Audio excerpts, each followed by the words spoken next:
What you are listening to is real. The participants are not actors. They are actual litigants with a case pending in the squared circle. Both parties have agreed to dismiss their cases and have their disputes settled here in our forum, the Turnbuckle Debate.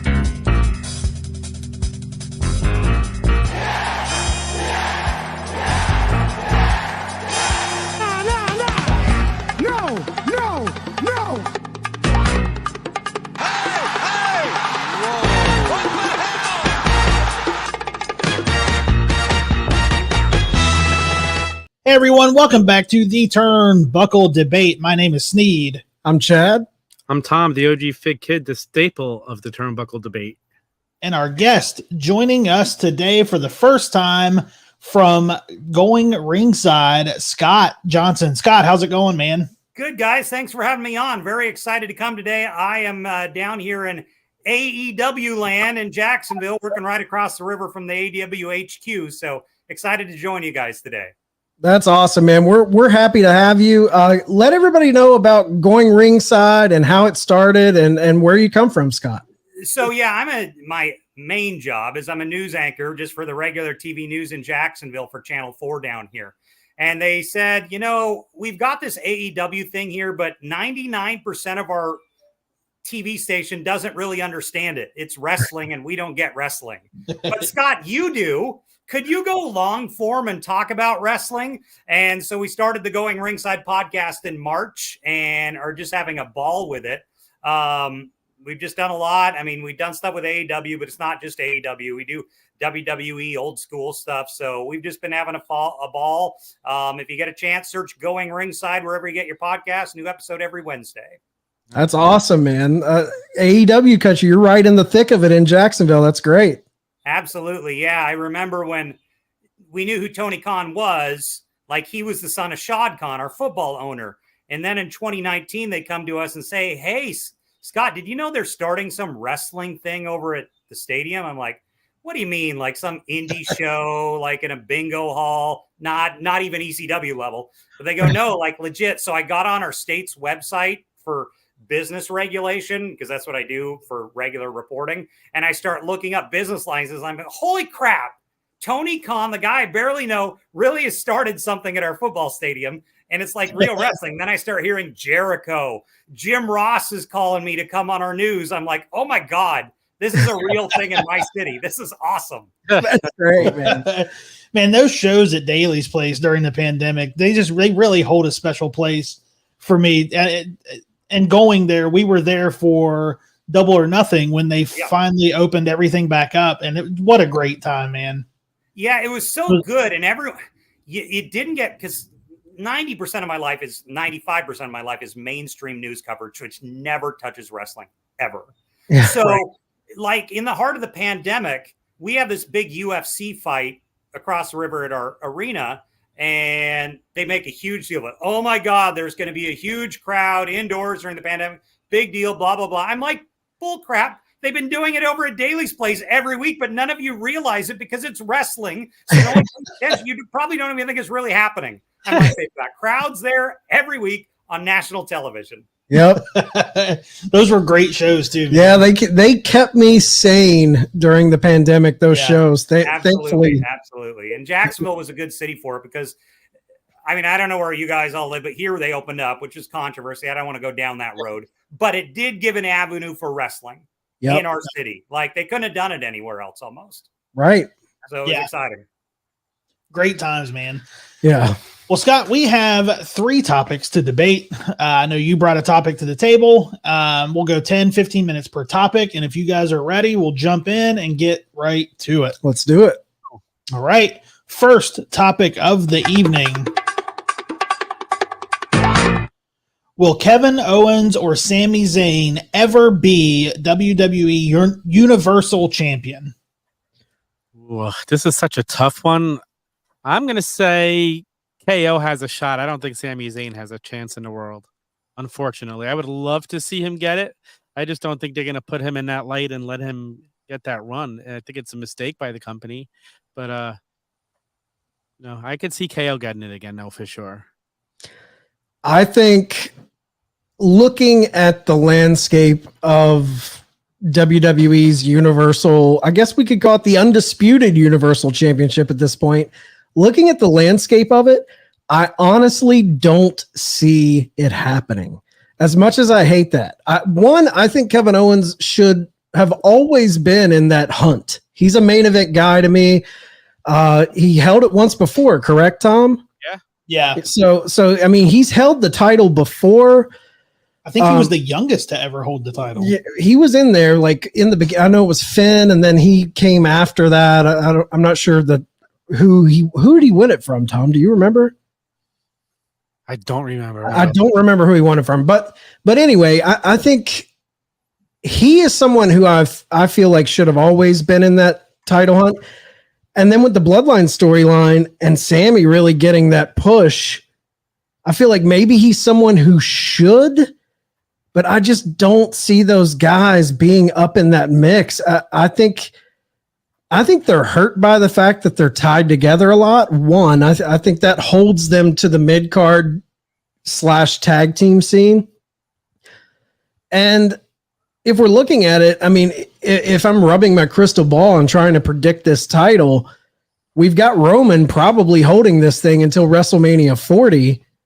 And then I want to get in on that. Yes, I agree. And then Cody takes it probably. He's probably going to have a pretty good, healthy run.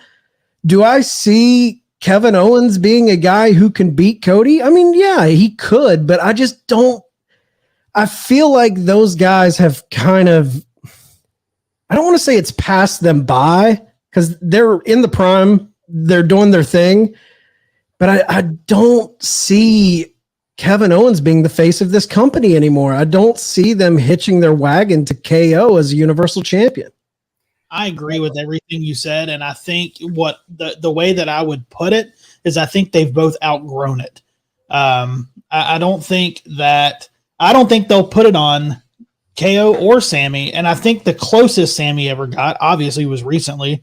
But he's cooled off. They've cooled him off. He's in that title run or the title hunt picture. And now, like you said, Roman holds it probably until WrestleMania 40. Cody takes it. Then what? I don't think at that point, either one of those guys are going to be anywhere close to the picture. Yeah. I don't see it. I don't see it. So the timeline, I think, is critical. The timeline's key here, and it's not just through WrestleMania 40. There's the big elephant in the room. That's Hulk Hogan's title run. So do they want him to beat Hogan, which would be next September? That is a long time, and I don't know if they want to go that route. And does Hogan get involved in some sort of storyline fashion? I don't know. So I don't see it because I saw an article today about Kevin that, his contract is up, I think, in 2025, and they don't know if they'll retire after that. That was kind of a soundbite he implied. And I just don't see it because I don't see them taking it off Roman before then. And also one other thing, if they take it off Roman, be it at SummerSlam or before then, the only way I could see it happening is I don't think they're going to go from Roman's huge run to just another guy to hold it for a long time. I think the belt's going to bounce around. And I think maybe it could go on one of them as it's going like what we've seen in the past where someone has it for 2 weeks, another guy gets it at the next pay-per-view. So that's possible. I think Sammy, when he stepped out of the bloodline, would have been the time to do it. But on the Kevin Owens thing, I'll just say this. He makes a buttload of money for that company. They pay him a lot of money. So they don't want to pay him a lot of money and maybe not put the title on him. But you do make a good point about maybe he's outgrown the title. I mean, possibly. But I just think the title is hitched to Roman for the time being. And whatever they plan after that in contracts and time, that all makes a difference. So I should hang my head in shame for not remembering Kevin Owens beat Seth Rollins on Monday Night Raw when Triple H interfered. And yeah. Yep. That's one that should definitely be remembered. I'm so ashamed. But yeah, like I said, I could see KO getting a run with it again. I don't think it'd be a long run, but I'd love to see Sammy get it over KO at this point. I think he's worked his ass off and he deserves it. Yeah, I think with me, it's like with Kevin Owens, Snead said they've outgrown the title, which I think is kind of, at first I'm like, well, what do you mean by that? But I kind of agree because like he's 39 years old today. All right. when I think of this title, I think the Universal title has really gained some big prestige over the last 3 years. Roman has made that belt feel very, very, very special. And it's one of those belts too, where it feels like when you have that, you are the face of the company. Like, especially if we see a transition from Roman to Cody. So I feel like, I don't know if they're going to strap that belt around someone who's a little older. I know 40's the new 30 in wrestling, but still yet, like, by the time it would get around to Kevin, would they look at him as like, he's a little too old to put the belt on? And by that point, has Kevin Owens reached the point, like you're talking about, Sneed? Has he reached the point where he doesn't really need the title? At that point, this title almost holds weight for getting new guys over. Yeah. Like, it would be bigger for a younger, more in their prime up-and-comer to hold that belt. To, you always hear that, does the title make the wrestler, or does the wrestler make the title? I don't think that title makes Kevin Owens, and Kevin Owens doesn't really make that title. So he's kind of like a man lost to me. Sammy, I just don't think WWE views him as a universal type of champion. Now, I think both of these guys have the possibility to win, the participation trophy title that Seth Rollins currently holds. But outside of that, man, I honestly think Kevin Owens, there's a chance. Scott, you mentioned his contract coming up in 2025. And I know in that soundbite he released, he mentioned something in a way where he sees himself with WWE. He loves being there. Obviously, he's making money. He even mentioned retirement, but I don't think he really wants to be the face of a company. I don't think that's what he's all about at this point in his career, but he goes to an AEW, he's an instant player. Like, he's an instant main event guy. You see Kevin Owens coming into that company, he's coming in against a John Moxley. He would be taken on that level. But yeah, just can't see it. I think the title has passed him by, and he has passed the title by. And I think when you mentioned his age, I forgot that he was 40. I mean, that's a real thing. So if you go into next summer, he's 41, and you likely are not going to make him the long-term face of the company, because age is a real factor in wrestling. Maybe he's a transitional champion for a month or between two pay-per-views. I just don't see them at most for either of them. I would say it would be a short title run to transition between two. I just don't see it. Now, I mean, you could argue maybe the same for Brock. I mean, he's kind of, he's aging out as well. Cody's still got a number of years on him. I just think age will play a role, and I've never seen Sammy as the guy you can build the company around. I mean, now that's been said over the years. This guy will never be the guy, but Steve Austin was. So it's hard to say. Looking at Sammy, I don't see him as the person you build your company around. Honestly, I think Sammy is. Maybe this is a hot take, but I think the biggest moment of Sammy's career is behind him. Yeah, I think that's pretty safe. That moment in Toronto against Roman, I don't think he'll ever reach a moment like that again. If you didn't put the title on him, then you're never going to do it. Yeah. I don't know if they expected everything to happen the way it did with him and the bloodline. I think they rolled with it. And then he got, I think it's a thing of the machine not really wanting to get behind him, and the fans kind of dictated how that went. And I don't think they'll put it on it. I don't think that he'll have another moment. It was a smaller version of the Yes movement that they didn't fully follow through with. It felt like that groundswell of fan support. 100%. That's exactly what it was like. Only, like you said, we didn't get to follow through. Right. And then you've got, and just to throw a monkey wrench in there, what's going on with LA Knight? I mean, and he's what, 41 now? Yeah, he is old though, but he's hot, and he's hot, and that's a great point, Scott, because like we're sitting here talking about Roman gets the title. Roman has the title. Then if he holds it throughout WrestleMania 40, drops it to Cody. If the heat continues on LA Knight, you got to think he's in line for it. I'll point out, I think it's everyone just kind of assumes it's written in stone. It's Roman Cody at WrestleMania 40. Like, I mean, that's not a guarantee. Things can change. No, I mean, I read on dirt sheets where they were thinking about Cody versus Walter or Gunther at Mania 40. Yeah. Like, I've read other rumors that other things they're thinking of. So it's definitely not written in stone. Well, and one other thing, just to throw this out there, a big monkey wrench that's bigger than all of it. We don't know what's going to happen to that UFC merger. That's true. Like, do they start laying people off, or do they start someone come in and say, Vince, you've just been federally raided today by the federal government. Right. Maybe we need to go a different route. I just throwing that out there.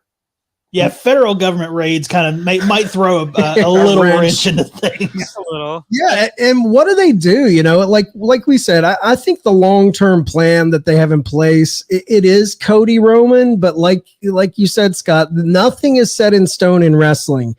If LA Knight were to get over where it's just this undeniable, just electric fan participation behind this guy, where it's, could he slip in? Because they talk about it all the time in the Attitude Era that, you know, the Triple H's, the Rocks, the Stone Colds, they were going out there to take each other's spot every single night. Look at Triple H. I think this is King of the Ring 96 before the curtain call. Yep. It was supposed to be Triple H who got Austin's spot. Yep. Yeah. And they slipped in Austin, and we saw what happened. Yeah. Anything can happen in wrestling. I think it is kind of tailor-made for Cody. We all see the writing on the wall, but crazier things have happened. It's a long way to Mania 40. Yeah. It'll be interesting to see how things play out for sure. Not to mention, like, you never know injuries. Injury happens. That's true. Yeah, that's true too. That's true. Yep. All right. Does anybody have any final thoughts on this topic before we move on? No. All right. So we'll move on to the second topic of the evening. Was Giant Gonzales a good wrestling attraction? Now, Scott, this is the topic that you brought to the table. I love this topic. I love topics like this. I think we don't do nostalgia topics enough, so I love them when they pop up. Great. So yeah, I'll defer to you, Scott, to go first on this one. So I go against the grain on this. Every time I see Giant Gonzales or Elegante, which he was in WCW, brought up, the fans online just go berserk. Can't work. He's awful. Blah, blah, blah. I am totally opposite. I grew up, I was a fan of cartoon wrestling. I was a fan of the Berserker versus the Big Boss Man. Like, I would watch that match over a lot of today. So I'm against the grain in wrestling. I thought Giant Gonzales was tremendous. Obviously, the thing we're looking at in the middle of the screen right now is a ridiculous outfit. I understand that. I don't dispute that. But the man legitimately could somewhat move around, and he was almost 8 feet tall. Like, we're watching Andre the Giant at WrestleMania 3. He can barely move, and we understand Andre's at the end of his career. And they talk about, well, look at Andre in his younger years. He could do a drop kick. Well, this guy was a half a foot taller than Andre the Giant. And he's in there moving around. I loved Gonzales. I thought when he came down and attacked The Undertaker at, I want to say it was Royal Rumble 93 or something. And Undertaker's like this indestructible guy. And then they have this 8-foot monster come out of nowhere. I was a teenager and I was just losing it. I'm like, oh my God, this is the greatest thing ever. So I was maybe the only Giant Gonzales fan. I wish, too bad he passed away, and that's terrible. And that goes with, I think, the acromegaly or whatever the disorder is for gigantism. But I was a big fan. I thought it was just cool to watch a man who was 8 feet tall in the ring, as opposed to Dean Malenko, who can do 1,000 holds, but I'm going to forget the next day. I'm going to remember the guy who's 8 feet tall. I agree with you. I couldn't agree more. When they put, it was even more of a spectacle when they put Harvey Whippleman with him, and you see just this little twerp of a guy walking with an 8 foot tall monster. But I'll even go back further to early WCW with Elegante. And during those days, man, when you talk about nostalgia and as a kid, I was probably 7, 8 years old. We got house shows here. Nothing made me happier than to see Elegante and Ric Flair in the ring. When Ric Flair would be begging, Elegante would get on his knees and would still be taller than Flair. Yeah. And just hearing this. Little Gary Michael Capetta giving you an Elegante announcement. I'm with you. I don't think he was a good wrestling attraction. I think he was a great wrestling attraction. Wow. Well, I'm gonna throw a pipe bomb into this party. Oh, now this gets fun. Here's the thing. Like, if we're going, I will agree. You always hear wrestlers talk about the eye test. When you see a wrestler walking through an airport, the airport test, and you see them, and man, that's a pro wrestler. Giant Gonzales had that in spades. He looked like someone important, a big, scary dude. I remember being a kid and the hype for WrestleMania 9. Yep. Undertaker. I think Undertaker came out with, did he have the vulture on his arm for that? Yeah. And it was the one at Caesar's Palace. Yeah, Caesar's Palace. Yeah. They were wearing the togas. But my God, I mean, this guy, he could not wrestle. I get it. Like, I've never been a big fan of the Giants. Like, I've never been a fan of the Elegantes, the Big Shows, Khali's, Great Khali, any of those guys. I've never. I am a Dean Malenko guy. I am an Eddie, Rey Mysterio, Chris Jericho, 1997 WCW Cruiserweight Division guy. I do think, though, this is a weird topic because the question is, was Giant Gonzales a good wrestling attraction? How do you define a good wrestling attraction? Eye test? Hell yeah, he's an attraction. Back in the turn of the century, if there was a circus in town, he would be in the freak show, and all the townies would be showing up to see this 8 foot tall crazy monster. Yeah. But if you're talking, if attraction is defined by selling tickets, putting butts in seats, people coming back after you've seen him, word of mouth spreads and you're like, you got to see this guy. I don't know. I don't know if the word of mouth was good with Gonzales outside of, man, this guy's huge. So I got to say, he left a little to be desired for me. I don't, with being a good wrestling attraction, maybe not so much with Giant Gonzales, but with Elegante, I mean, he did a run of about 2 years where he was working with Flair for the title. Yeah, that's true. And it was because people wanted to see that attraction of Flair being a coward champion against just a monster. But what's that old saying? Look like a child. Yeah, that's true. What's that old saying with Flair, though? He could wrestle with a broomstick and make it entertaining. Oh, he wasn't a great wrestler. Absolutely. The question is he a good wrestling attraction? Yeah, he was a shitty wrestler. Like, yeah, I'll give you that.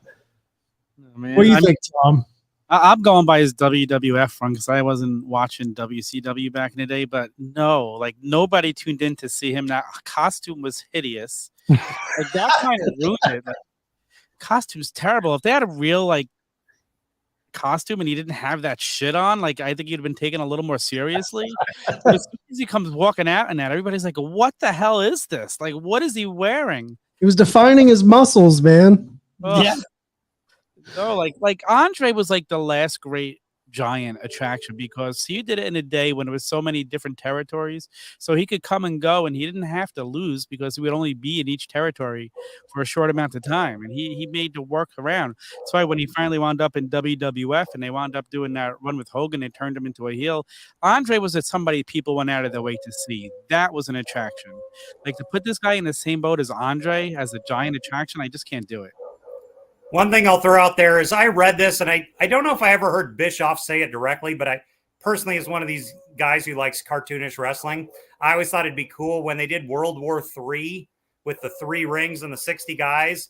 The rumor was, sorry, lost you for a second. Okay. The rumor was, I think Ron Reese told the story, who played the Yeti. They wanted to do one giant in each ring. Paul White in one ring, El Gigante in one, and the Yeti in the 3rd ring, which I thought would have just been crazy. That would have been great. That would have been what an attraction that would have been. I mean, I really don't want to sell the guy short from just like physical stature, because even though I prefer like, a Malenko match over, a Giant Gonzales match, I do love that there are these attractions, whether they're good or bad, in pro wrestling. That's what makes it one fun. thing they did with Gonzalez and El Gigante that they didn't do with other Giants, they could have protected him more, made him an enforcer, a bodyguard, kind of what they're doing with Santam Singh in AEW right now. Yes. Or Omos to a point. I mean, they could have given him more time. I don't know that he would have ever gotten better in the ring, but you could have protected him more and had him do less physical and just more imposing shots, maybe one spot in the ring. They probably could have handled it better, but they just threw him in there.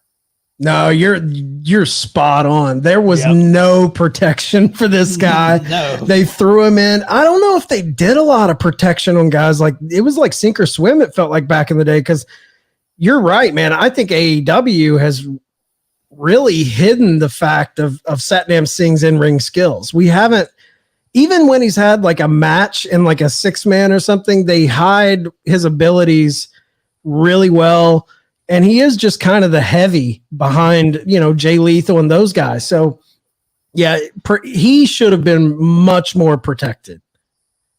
And that's a great point. I thought the same thing. WWE should have kept Braun Strowman like in the Wyatt family. He was perfect in that role because he didn't have to see him all the time. Once he left there and you had to see him all the time, you realize like, ooh, like big guys need to be protected. They don't need to be seen every week. And that way it keeps building them. It's something special when you finally do get to see them. And I personally think that might have been the difference with Andre versus all the others, because I frankly lost excitement for Big Show because he was on every single week, losing, doing whatever. Whereas Andre would go territory to territory, so I didn't see him all the time. So when I did see him, it was something special. I got exhausted on Big Show. I loved that he did it so long and he was so good. I've had him on my show. But I thought he got overused, and he was by far probably the best of the guys who are above 7 feet, but I just thought they overused him and could have used him less. And he was a big victim of, they flipped him between babyface and heel way too much. And I think once you do that, fans don't know how to feel about you. I think another big thing with like just big attractions like this, agility is like a big difference maker too. Like when you have a guy like Giant Gonzales, I feel like is in the same realm of like Great Khali, not very agile. I mean, you know what I mean? Like they're not going to move well. But then you have guys like Bam Bam Bigelow. I just watched the Dark Side of the Ring episode on him. Guy could move. I mean, he's not 8 foot tall, but he's a big guy, could move. Big boss man. I felt like he moved really well. Boss man was great. Yeah. I do think that they copied the Gonzalez gimmick when they brought Khali in and he came down and destroyed the Undertaker. It was all like like they just used the exact same script. I was just like, this looks extremely familiar to me. Taker was probably having flashbacks of Mania 9 in that moment too. Like, oh shit, here we go again. Here we go. Oh man. Yeah, I don't know, man. I always, as a kid, always enjoyed a good Elegante match. I mean, that's the thing too. Like, I'm looking back at it through, the jaded eyes of a late 30s wrestling fan, where when I'm 8 or 9 years old and you see this giant walking in, it's a lot different than 39 years old and watching Satnam Singh come out. Like, you know what I mean? Like, there is a level of, one, you're bought in a little more as a fan at, 8 or 9 years old. These larger than life characters just hit so much harder for you. So yeah, maybe I'm maybe I should tap a little more into the nostalgia. And That's kind of where I went with this question. I just remember the house shows that we had here in Charleston where, he was always on the house shows. He was there, and we went to pretty much everyone that came around. And just, I remember just the main event with him and Flair, and how I vividly remember him getting on his knees and Flair just being so scared that he was taller than him. It was great. That's hysterical. All right. Does anybody have any final? Actually, you know what? He also had a WCW Galoob and a WWF Hasbro figure. He had both. Oh, wow. Very true. Yeah. Yeah. All right. Anybody have any final thoughts on Elegante before? I guess I'll just say, I feel I would have loved him to have more time. I mean, obviously health, and I think I heard he wanted to go home and be with family, got homesick from South America. I just wish he had more time to really explore that. Because really his run with WWE was the build up to that Mania match, and then he was done. He had a good start in WCW. I wish he had had more time to do a little more with him. That's my thought. Yeah, I think he came in WCW in '89, and he wrestled his last match in '95. He ended up quick. And he passed away in 2010. In '95, he went back to Argentina. And I think I've seen on YouTube, you can find him versus Vader in Japan, which is interesting. Wow. Yeah. Yeah. I always think, when I think of guys like Gonzalez and Great Khali and even Andre the Giant, my mind always goes to how lonely of a life it must be towards just how hard, maybe lonely is the wrong word, but being in hotel rooms where the beds don't fit, sitting in airplanes, being crammed into vans and cars. I need to interrupt because you brought up guy we forgot to mention when we say big guy's hard to get around, Yokozuna. Yeah, another guy. Yeah. Now that was a guy who could get around, who you could argue had the same kind of size issues that Gonzalez did, just differently. Yep. Yeah. He could move too for a guy even his size, the weight issues, but man, he could move for his size. He was good. I love Yoko. All right. We will move on to the final topic of the evening. Should AEW Collision have its own world title? No, please. I don't need split titles again like crappy WWE. I hate the split titles. You need to have an AEW heavyweight champion. That's it. One world champion. Eventually, I think they're working towards building it to combining them, right? Because Punk's saying he's the real champion. What's the purpose of him saying he's the real champion if there's not going to be any story for it? I would think, I was kind of thinking maybe it was going to be was going to be the match for them to combine the titles, and then the following week, the winner fights Adam Cole or something. But no, there's not going to be two world titles. I do not think Tony Khan is going to do that. I think it's just leading to another great story between Punk and MJF. Yeah, I don't think they'll do it. I don't want them to do it. I don't want when we talked about brand splits with AEW, with Dynamite and Collision, I've been very adamant that I do not want a brand split. And I feel like putting another world title just splits everything up. And I want it to be one company where storylines can go across platforms, across shows. And I feel like if you add another world title to that, then that kind of puts it seems like a hard line that there's two brands. And I don't like that. I'm going to agree with you, but play a little devil's advocate here. I hate the idea of multiple titles on every show. It's just too much. I can't follow it as a viewer. Like, I'm currently only watching Dynamite each week. I'm not watching the other shows. I just don't have time. And it's just too much. Like when they did it with WWE, they had 3 world titles for a while. And then you've got extra world titles, extra titles on top of that. Try to explain that to a novice fan. Well, you've got this one and this one and this one. The thing I will say about playing devil's advocate is, how shall I put this? I don't know where all their shows are broadcast. Like, I know they're on TBS and TNT, but I know they have international deals. I know there's different types of cable systems in different places. If they find the business model where they say, well, Collision is only on in Australia and we've got a big viewership down there, or they're only seeing Dynamite this place and we want to have its own TV show separate from the others. I could maybe understand that because I know AEW is trying to branch out and go international and have different shows like they're doing in the UK right now. So if there's some sort of behind the scenes business logic to it, I understand it. But as a fan, I hate it. It's too confusing. I can barely explain like 3 or 4 world titles in one company. On top of it, explaining one world title for each show, then different world. It's just too much. If somebody asks the question, who's the champion, and you have to go into more of an explanation than just one name, it's too much. Yeah. I love what CM Punk did on Collision. I love that he brought the belt out. I love that he spray painted the black X conveniently over the E. I know it's just the way the X would go on the title, but it's still good story. It's still good story for the elite in AEW to get the black X. I love that he said he was the real champion.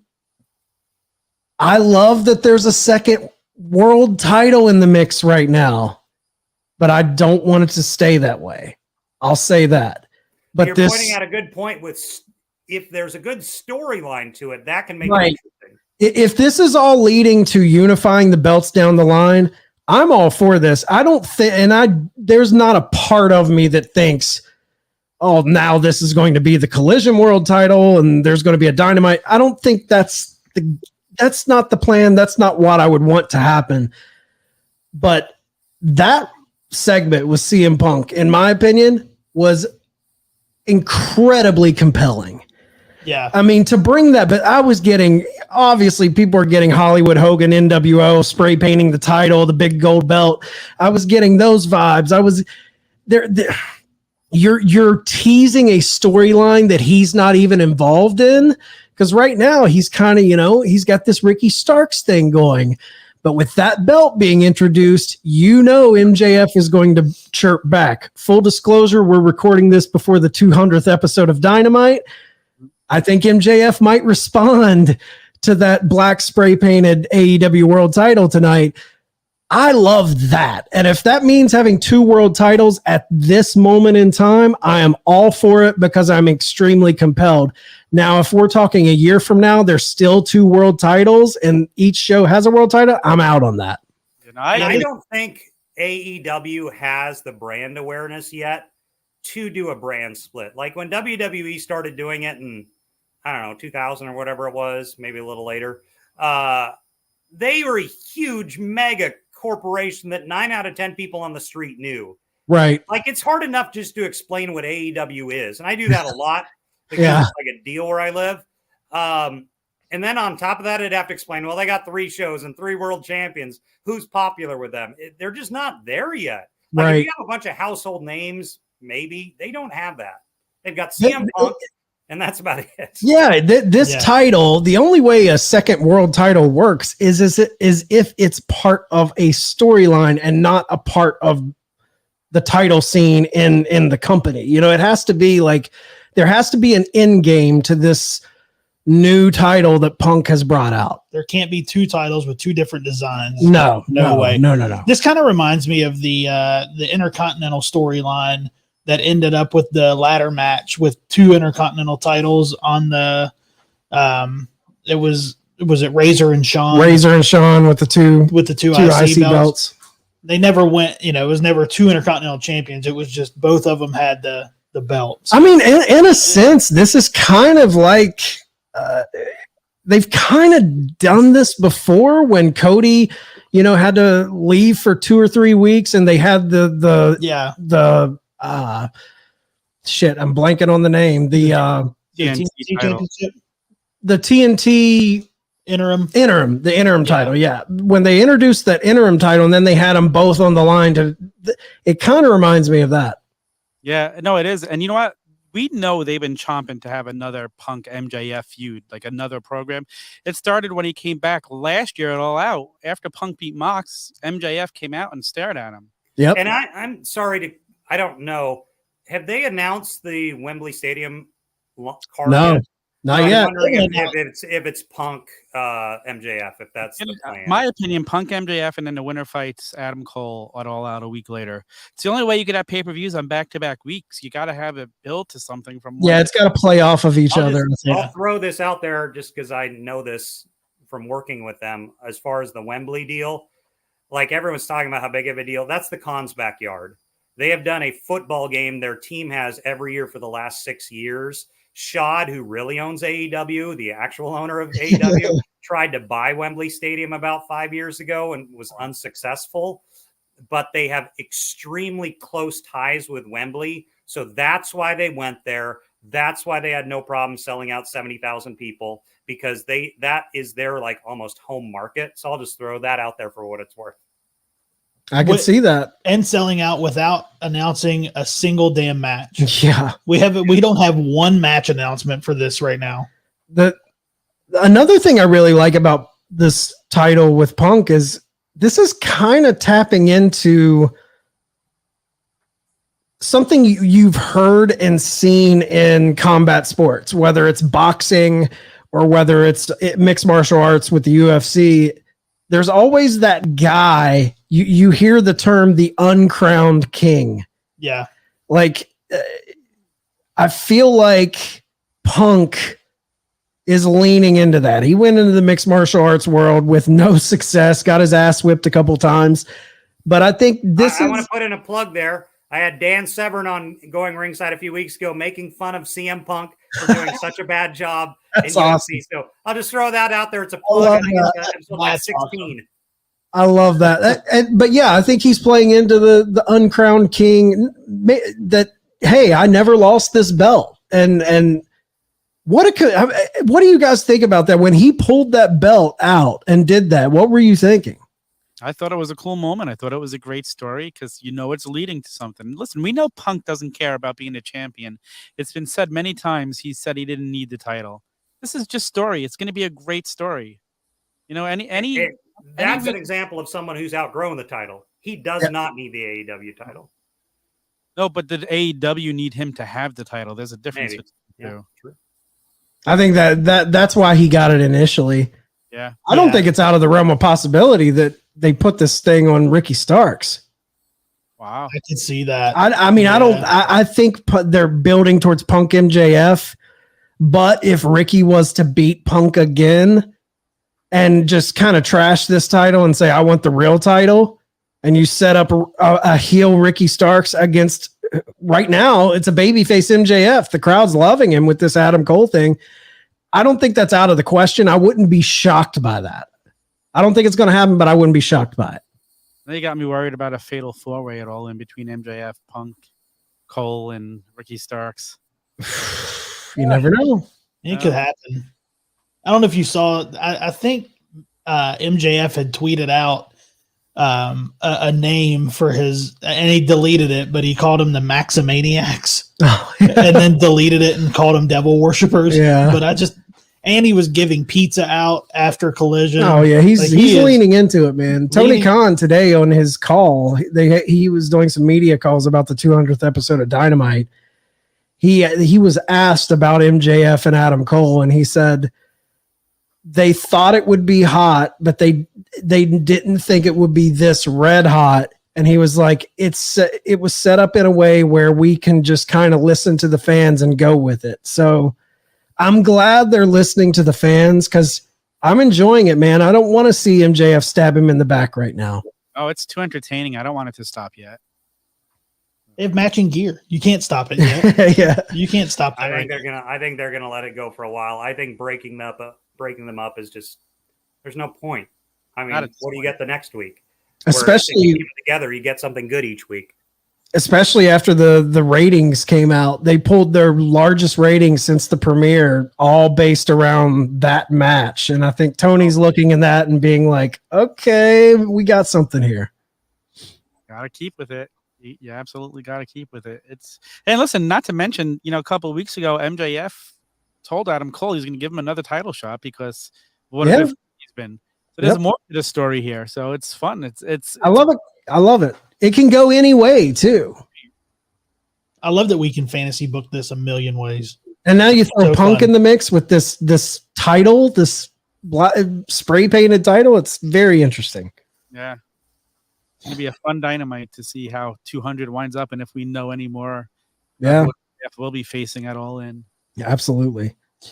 All right. Does anybody have any final thoughts on the Collision World title before we get to the round robin?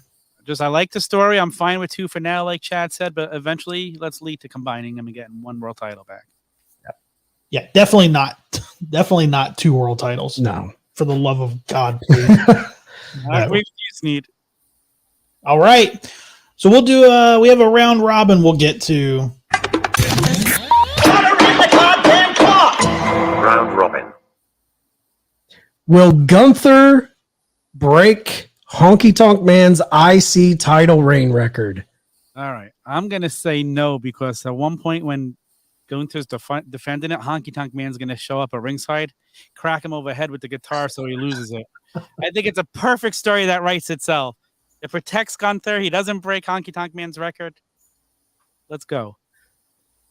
I think he does. I think he beats the record. And I think they're wanting to, we've talked about this multiple times, but I think they want to not rewrite, but I think they want to change some things in the history books. And I think that I think they're going to let him beat Honky Tonk's reign. I think they're modernizing the record books for the new fans. I think Gunther takes it. I agree, and I don't think the Honky record matters to them. The Hogan Bruno records might. I don't think I think they could care less what happens to Honky Tonk Man's record. I think the only reason I knew that Honky was the longest running is because I saw some meme on the internet the other day. That's the only way I know. Greatest Intercontinental Champion of all time. I do agree, though. I'm not disagreeing. I love it, man. Well, Scott, it has been great having you on. Please Can I let do a everybody quick know. plug? Yeah, let everybody know where they can find you.